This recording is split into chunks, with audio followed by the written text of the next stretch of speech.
Hello and welcome back. Today we are going to review the history of winter climbing on K2. Uh, how many expeditions actually the mountain saw, what were the circumstances, how many people lost their lives, how many times the search and rescue operations was called in. Um, and this is a history of about 4 decades, which eventually culminated in Nepalese ascending to the top in the year 2021. As we know, that the winter climbing of the 8,000ers was a brainchild of Andres Varga, the Pole who actually started climbing the 8,000ers for the first time in winters. And in 1980, when they have achieved the first winter ascent of Everest, naturally they were looking to grab K2, the second highest mountain in the world. Obviously, they realized the difficulties, the kind of logistic support they required, and the complications in reaching to the base camp of K2 by itself was a big task. And back in those days, Poland was, obviously recovering from the post-war redux, and they were in the middle of a scathing Cold War going on. And the economy was not in the best of shape at that time. So naturally, Zavada had a lot of problem in getting the required funding for K2. So he eventually reached out to his contacts in Canada, from where one of the climber, the Pole immigrant who's been settled in Canada, decided to be part of the project. And in 1983, Zavada came to Pakistan for the first recon mission. He talked to the Pakistanis authorities, and he realized that the Pakistanis are not willing to give a permit for the K2 inventors. The logistic support and the kind of funding required for this expeditions was way too high, as they had already imagined. So a lot of brainstorming was done in terms of how to get the project on the wheels. Eventually, some of the climbers from UK were made part of the project, naturally bringing in more funding for the project. And the first K2 winter expedition actually came to Pakistan in 1987-88. They reached the base camp on the Christmas Day. There were 13 Poles, 7 Canadians, and 4 Brits. And some of the ace climbers on the team were Christoph Biliski, Masid Barbeka, Masij Polibuiski, and a lot of other people as well. Gagnon was there, and Roger Mayo was there, and Lasek Chichi was there. So big names in climbing back in those days. They were they started from the Brucey Spur. They pitched C2 at 6,700 meters, then C3 at 7,300 meters. They were able to reach the Japanese War. And the whole expedition actually saw just 10 days of good weather that they could possibly climb, and rest of the time it was all hurricane winds and blizzards and everything. Eventually, on March 6th, they had to abandon the idea of the attempt on K2. Again, after an impetus of about 15 years, Zawada again decided to mobilize an expedition to K2. He was in the middle of all the arrangements for the project. Sadly, he got sick. He was admitted to hospital and he passed away in August 2000. So the rest of the team decided to go on with the project led by Christoph Biliski. They had plans to attempt the mountain from the Chinese side, the North Ridge. Obviously, reaching to the Chinese base camp on the north side is very difficult because you have to cross the Sichuan River. There's no bridge, nothing is over there, no infrastructure whatsoever. You have to go on the camels, and sometimes it can be really, really risky. But definitely it was winters, so the water levels were down on the Sichuan River. They drove all the way from Warsaw to the Chinese base camp on the North Ridge. This was a big expedition.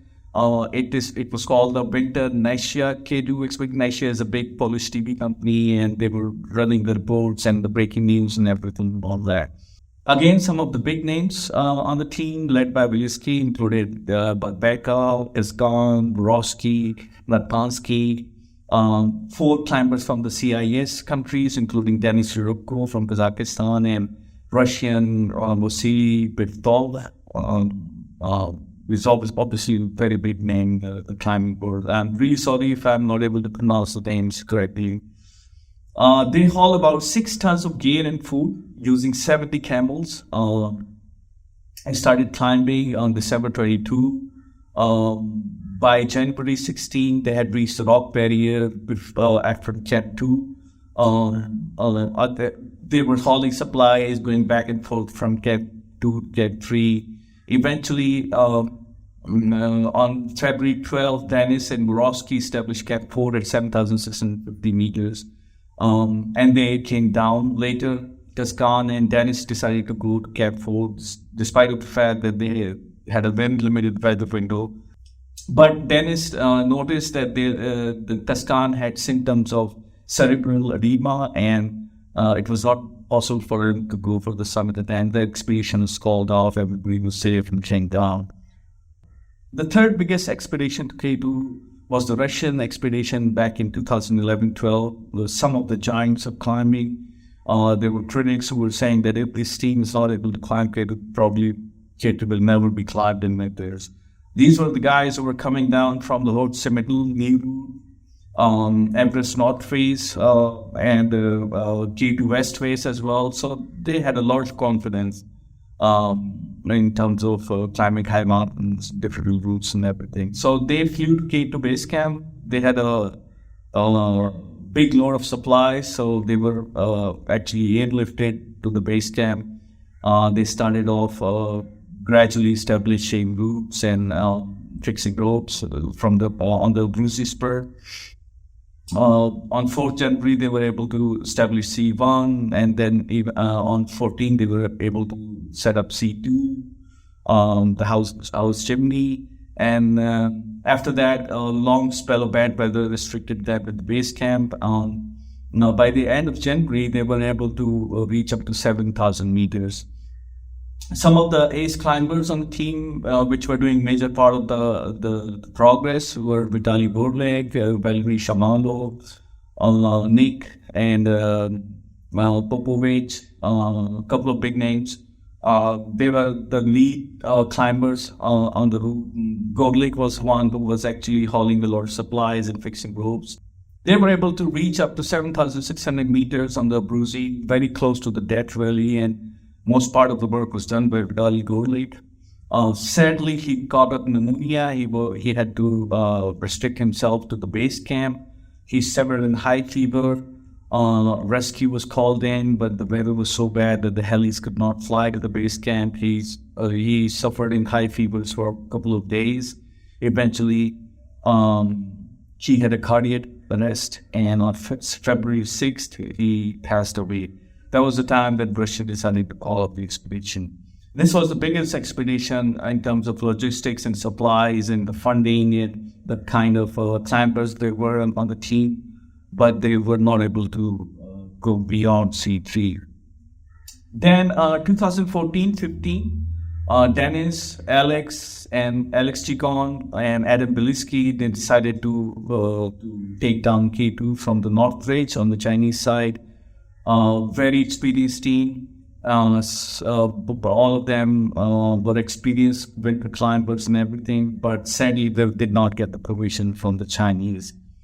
The fourth K2 winter expedition was again a Polish expedition in 2017-18, led by Sowiecki again. Some of the big names, including Adam Beliski, Rafał Dronian, Janusz Golau, Marcin Descan, Artur Male, Wojciech Tomala, and also Denis Shurabko, Beliski's old compatriot on the mountains. They decided to start from the Session route because they thought that Session is slightly shielded from blizzards by the Bruzy Spur. They started climbing. They were able to reach Camp 2 and then eventually Camp 3 at 600-700 meters. The progress was very slow. Dennis, in his social media posts, kept complaining that the poles are really slow. I don't know why they are so slow. We have to attack the mountain. We have to swift and fast and everything. The progress was moderately slow, but they had a couple of accidents. There was the rockfall was very frequent, and on the route, Adam Beliski got hit by a rock on his nose. He had to be restricted to the base camp. Rafael Feronia had a fractured bone. He had to be airlifted back to Skruggle. So this all hampered the progress of the expedition. Eventually, Dennis had lost his patience rather, and he decided to go all by himself, because for Dennis it is quite a known fact that he does not believe a winter ascent in March. He thinks that February is the deadline of a winter ascent. If it's not the February, then it's not the winter ascent for him. They had already reached, by the end of February, it was almost over for Dennis. Although the post did have a couple of weeks to go for the official winter ascent, he decided to go solo. He abandoned the expedition. He did not tell anyone. He did not even carry a radio, had no contact with the base camp. He left the base camp in the night and decided to climb K2. Chris Obliski wrote on his social media, quote, "Today, in addition to the planned exits, Dennis Rupko, independently without notification to the leadership of the expedition, left the base to attempt an ascension to the top of K2 until the end of February. Dennis is a member of our expedition and we must support his exit despite the fact that he went all by himself."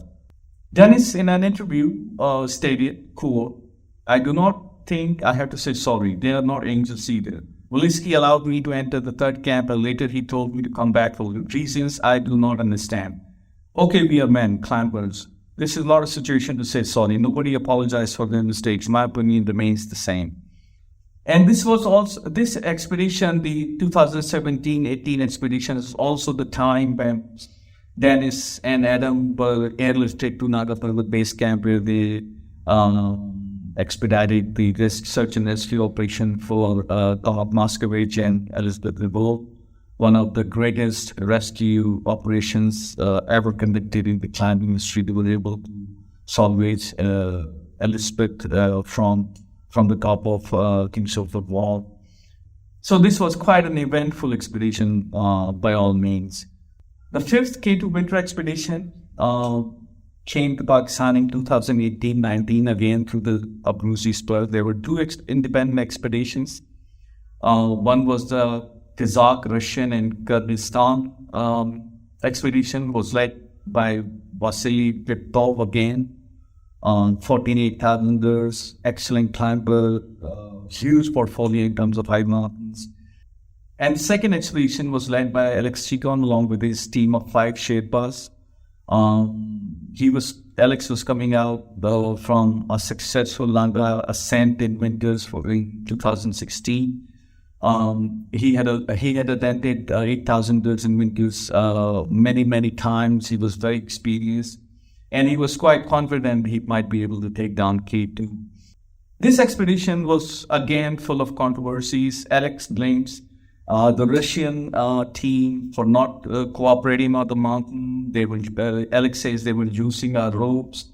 They did not fix any ropes. They were carrying heavy backpacks. They were very slow. They were trashing the mountain. And they were very self-faced on the mountain. This was all Alex's perspective. The Russians did not give their perspective at all on the whole expedition. But the teams, both Alex and Vasily, were not able to reach anything beyond Camp 2. The fifth K2 winter expedition, this was the time that Alex was called about for search and rescue operation for Daniel Lanki and Tom Bellard, who were stuck in the Mungi Spur on the Naga Parbat. They have been lost for a couple of days. There were no sights and no indications of these two climbers. So Alex was eventually airlifted to Naga Parbat base camp, where he was able to locate the bodies of the dead climbers after a couple of days. The sixth K2 winter expedition came to Pakistan in 2019-20. Obviously, the world was gearing up to clinch K2 for the last greatest mountaineering challenge. There were again two teams. One was led by Dennis along with Don Bowie and Laurent. So they wanted to do a combo of Broad Peak and K2, which is quite impossible, but obviously they were quite ambitious. And the second team was John Snorri and Mingma Sherpa, along with Chinese climber Gao Li. the first expedition, Dennis and Don Bowie, they were not able to go beyond Camp 2 on Broad Peak. As far as John's story is concerned, John and was later joined in by Thomas, Slovenian climber. Most of the work was done on the mountain was done by John and Thomas. They were able to fix ropes up to C2. There were absolutely no help from the Sherpa or the Chinese climber Dao Li. There was also one Pakistani climber, Sherpas, who was also part of the team. But John says that he did not get any help from his teammates. And he wrote on his Facebook, quote, "Summiting K2 in winter is a formidable task that necessitates all team members being fully prepared both mentally and physically to face the challenge. Team members Mingba Ji, the three Sherpas from Nepal and Gao Li of China have all expressed that they do not feel fully prepared to make the scheduled attempt of personal reason. Taking this into consideration, after much deliberation, it has been decided that the mission will not go forward. We thank you for your support throughout the months of preparations." So this was the time that some of the eyewitnesses say that John slowly actually broke down in tears when he had to eventually call up the expedition, which actually tells you the kind of intensity and ambition he had. And so we eventually come down to the seventh and the last K2 winter expedition in the year 2020-21. This was the year which saw some of the best climbers. Not just that, a huge contingent of 30 climbers that laid siege to the base camp of K2, all aspiring to be at the top of K2. The biggest commercial dispatch was led by Sergei Mingote and our Sherpa. There were about 30 climbers in that expedition. The second one was again John Snorri. This time along, he was coming along with alisadpara and his son Sajid Satpara. So a lot of people on the mountain and the base camp, they started climbing. John and Ali were well ahead of the rest of the team. They had already reached in December. By December 11, they were able to fix rope up to C1, which is quite fast. On January 15, Mingma Daile Sherpa, who was part of the Sergei Mingote team, and then Nirmal Purja had also came down on the base camp along with his team of Sherpas. And these Sherpas, Nepali Sherpas, joined hands together, decided to